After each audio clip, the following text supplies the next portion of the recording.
So there has been a lot of attention surrounding the brand new OnePlus 12, and for good reason. I mean, OnePlus just really did it right this year. They brought us an amazing, beautiful flagship device at a not so flagship price. Hey, that actually kind of rhymed out there. Y'all should subscribe just for that rhyme alone. But the OnePlus 12 is actually offering something that a lot of other flagships are not offering right now on the market when it comes to price. You can pick up the OnePlus 12 right now. Well, at least, you can pre-order it starting at just $799, and then you can even get an extra $100 off by trading in any old broken smartphone. They literally said you can trade in any smartphone, even, whether it's 10 or 15 years old, in any condition and still get $100 off. So that brings the price down to $699. And that is a deal you cannot beat for a beast of a flagship device like the OnePlus 12 right here. If you have not pre-ordered your OnePlus 12, I'll make sure to have some links down in the description below in case you want to pre-order one for yourself, because not only do they have that $100 off deal, but if you have a smartphone that is actually in good condition, you can even get a better deal on the OnePlus 12. But in today's video, I'm going to be sharing my overall setup right here, showing you what's on my smartphone. Yes, this is the OnePlus 12 in the silky black, as you can see here. Absolutely beautiful, but as you can tell, I am not running a case on it. Usually I do run a case on my device, but unfortunately I do not have a case at the moment. I do have some on the way, so make sure you subscribe so you're not missing out on those future videos to come, because I will be reviewing some cases for the OnePlus 12 right here. But so far I am running it naked, although I do have the built-in screen protector that does come on the OnePlus 12, so that alone right there is a great addition to this device as well. But let me go ahead and put the screen to sleep. So as you can see, I do have the double tap to wake, double tap to sleep, and we'll go over my settings in a bit as well after we take a look at my home screens. And I am using that in-display fingerprint sensor, which works just flawlessly every single time. And I gotta say, the haptics on this device actually feel pretty good. You get a lot of smartphones these days where the haptics just feel kind of cheap. Well, with the OnePlus 12, and at least in my opinion, they don't feel cheap at all. Not the best haptics I've ever, felt in a smartphone, but definitely not bad at all. And as you can see there, the in-display fingerprint sensor is working just fine. And then we get to my main home screen. This is what I am greeted with every time I unlock my device. If I happen to go to the left, we do have, the Google feed here in case I want to, read the news or something like that with the Google search bar up top. But back to my home screen right here. So first off, we have the time at the top. We got the weather and the date, and then going down just a little bit more, we got the Google search bar if I want to quickly search something up on Google. And then one of my favorite widgets here, the YouTube widget. So this allows you to search YouTube straight from the home screen, or do a voice search straight from the home screen. You can go straight to your home page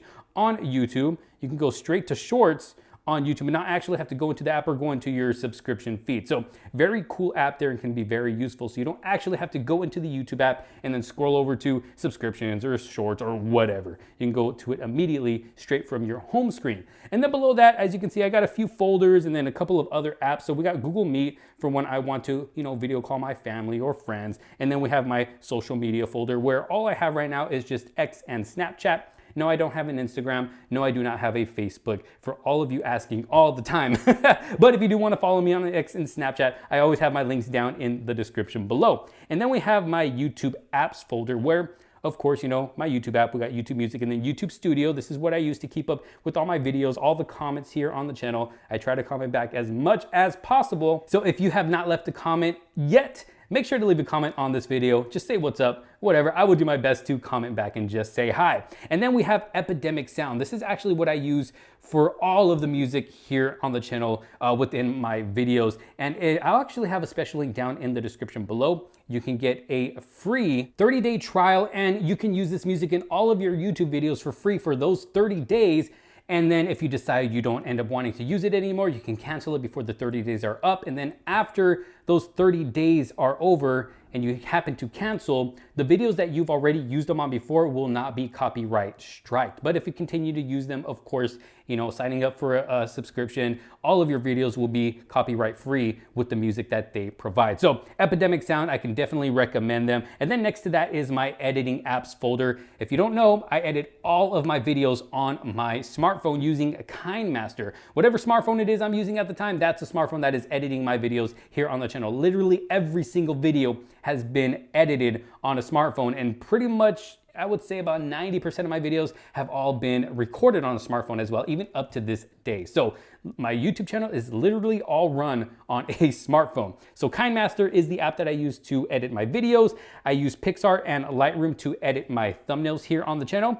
And then I have my Photos app, of course. Always have to have that on the main home screen in case I want to share a photo with anybody around me. And then I have my main apps on the bottom that always need to be there no matter which home screen I am on. So of course we have the phone app, messaging, Chrome browser, got my email app, and then my camera app that always has to be there in case I need to quickly pull out my phone and take a photo.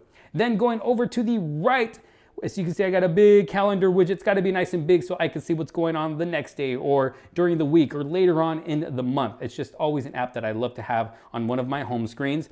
And then as you can see over here to the left, I do have a few folders. So we got my shopping apps folder, Amazon, Best Buy, Walmart, Ralph's, OfferUp, and then we have my rideshare and delivery apps, Uber, Lyft, DoorDash, Postmates, Uber Eats, as you can see there. And then we have my movie apps. So we got Netflix, Disney Plus, and Vudu. Got my maps, Play Store, and then for games, these are actually the games that I usually play on my smartphone unless someone gives me a recommendation for another game. But for the most part, I'm playing Dragon Ball Legends, Call of Duty Mobile, PUBG Mobile, Asphalt 9, and Clash of Clans. We got an old school game right there, but I still absolutely love playing that game. And then I also play Fortnite, but that is currently only available on Samsung devices, but that is another mobile game that I like to play as well. And then we have my finance apps, PayPal, Venmo, Zelle, and then a folder called Other Stuff. So I got the calculator here, clock, voice recorder, IR remote, and notes. And this IR remote, in case y'all don't know just yet, if you look up at the top, we actually got an IR blaster right there. Look at that. And what this IR blaster can do, if I open up the app here just to show you guys, if I press the plus sign down at the bottom right,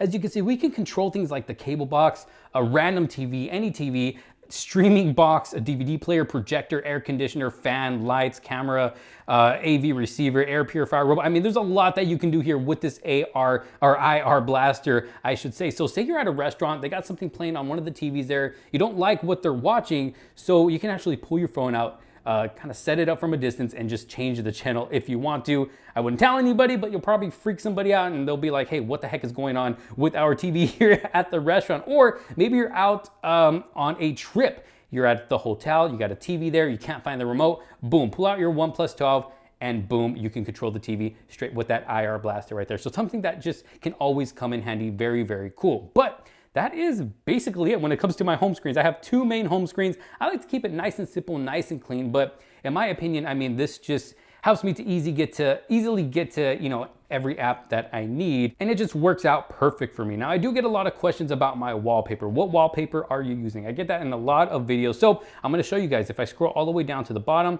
there's an app called Wallpix. Now, this is actually an app made for, you know, Samsung devices, Note devices, or the past Note devices and the new Galaxy S devices, and it's basically made to hide the punch hole camera cutout up at the top. So let me see, let me go ahead and find one here. Let's see if I click on this one. So you can see it kind of hides that camera hole punch cutout up at the top. If we go down a little bit more, I mean, they got tons of wallpapers to choose from, and I mean tons, as you can see here. Let's see if I click on the drum set here, you can see it kind of just goes with the rest of the theme there on that wallpaper. But they have, oh, we got ads. So they have tons of wallpapers to choose from. Obviously, if you have the free version, you are gonna get ads every once in a while. There is a paid version as well, and that gives you access to even more wallpapers. But definitely a cool app I like using for wallpapers. Now let's go ahead and go into my settings here, and let's go ahead and show you what some of my settings are like. So if I go to home screen, right here, and lock screen, as you can see, I have this home screen mode on drawer mode. My home screen layout is at a 5x6, so I can fit more apps in there, and you know, this way and this way as well, vertically and horizontally. And then if I go down a little bit more, we got the double tap to wake on or off. So this is actually pretty convenient. If my phone is laying on a table like this or a desk, just double tap to put it to sleep, double tap to wake it up, double tap to put it to sleep, double tap to wake it up. I can unlock it with my thumb. Boom, look at that. I'm back into my device. So that double tap to wake, to turn off or on, it just works perfectly, and it's very convenient as well. And then if we go back and let's go into my display and brightness, as you can see, I am using dark mode. It does help save battery, although I would say the battery life on the OnePlus 12 is a beast. I mean, it lasts a very long time. I will be doing an all-day battery drain test here very, very soon, so you're not gonna wanna miss out on that video. But dark mode does help the battery last even longer than it could if you were in light mode. And then going down, as you can see, I got my brightness around 75%. That's usually where I keep it, between 75 and 100%. I like my screen nice and bright, and let me tell you, this screen gets bright.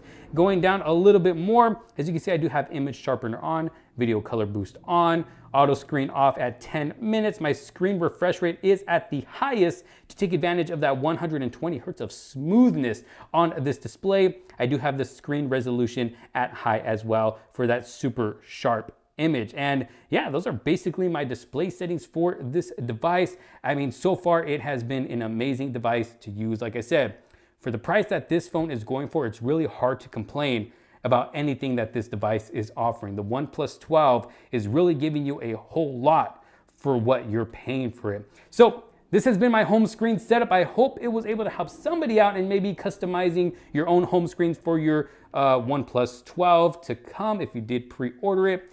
Maybe this video can help you out in setting it up and, you know, discovering, I don't know, I guess new apps or different widgets, at least the ones that I'm using here. But y'all let me know what you think down in the comment sections below. If you did like this video and find it helpful, make sure to give it a huge thumbs up. Don't forget to subscribe, hit that bell for notifications so you're not missing out on any other future videos to come. Thank you all so very much for watching. This is Josh Quinones, and I will see you on the next one. Peace out.